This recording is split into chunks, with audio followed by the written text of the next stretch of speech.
Guys எல்லோரும் எப்படி இருக்கீங்க? இதை நம்ம வீட்டு வாசலில் போட்ட கோலம் இது வந்து எனக்கு ரொம்ப பிடிச்ச கோலம். எப்படின்னா, நான் சின்ன பிள்ளை இருக்கும்போது எங்கள் அம்மா காலைல இதை தான் போடுவாங்க. மார்கழி பிறந்துட்டா எப்படியும் ஒரு 7 வாட்டியாவது போட்டுருவாங்க அந்த கோலத்தை.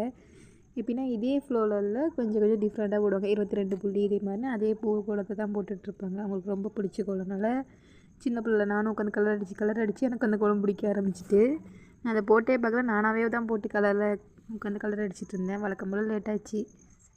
அதோட சாமி கும்பிட வந்துட்டேன் குளிச்சுட்டு.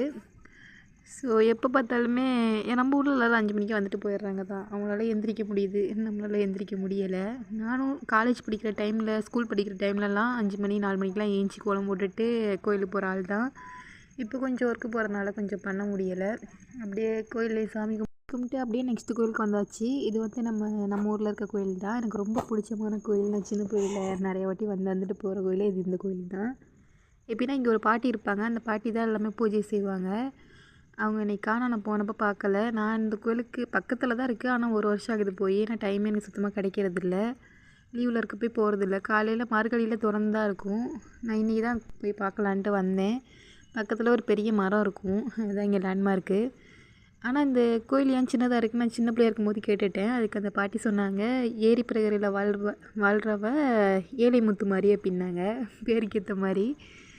சரி எல்லாம் ஓகே தான்ட்டு வந்துட்டேன். அப்புறம் சைடில் வந்து புத்து இருக்கும். எப்படின்னா அது சின்ன பிள்ளைலேருந்தே பார்த்துட்ருக்கேன். அந்த புத்து அப்படியே தான் இருக்குது. ஆனால் சில பேர் சொல்கிறாங்க அதில் சாமி இருக்காங்கன்ட்டு. அது என்னென்னு சரியாக தெரில. சரி அதுக்கு நம்ம கம்பெனி நான் விட்டுட்டு வந்துடுவேன். அப்புறம் மார்னிங்க்கு வந்து சேமியா தான். அப்புறம் லஞ்சுக்கு மீன் குழம்பு, மீன் வறுவல், அப்புறம் ரசம், பாவக்காய் இதெல்லாம் பண்ணியிருந்தாங்க. மீன் வந்து அப்பா குளத்து மீன் வந்து வெளியிலேருந்து வாங்கிட்டு வந்தாங்க. அங்கே கட் பண்ணி எல்லாம் வாங்கிட்டு வந்துட்டாங்க. ஸோ அதை வச்சு அப்புறம் எக்ஸ்ட்ராவாக கொஞ்சம் தயிர், ரசம் அதோட முடிச்சாச்சு. வரட்டா.